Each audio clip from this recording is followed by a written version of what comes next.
Hello everyone, welcome back to my mini blog. তো আজ হচ্ছে ভূত চতুর্দশী, তাই এখানে দেখো 14টা প্রদীপ নিয়ে বসে গেছি। তো আজকে তো বাড়ির চারিদিকে 14টা প্রদীপ জ্বালতে হয়। তো আমি আর মা মিলে এখানে দেখো 14টা প্রদীপ রেডি করছিলাম। তো এই প্রদীপগুলো আমার দাদু বানিয়েছিল।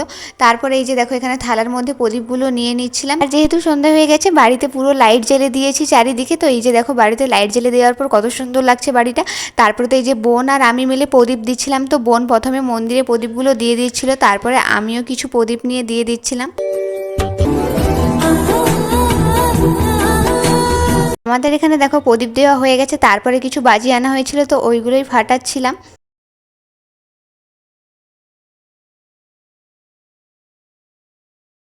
আর আমরা তো এখানে মায়ের বাজি ফাটানো দেখে খুবই হাসছিলাম। তো মা প্রথমে দিয়েছিল, আগুন না জ্বলতে জ্বলতেই মা দিয়ে দিয়েছিল, তো সেটা আর জ্বলেনি। তারপরে আবারও দেখো নিয়ে আসা হলো, তো সেটা জ্বালাতে যে মা কেমন রিয়েকশান দিচ্ছে।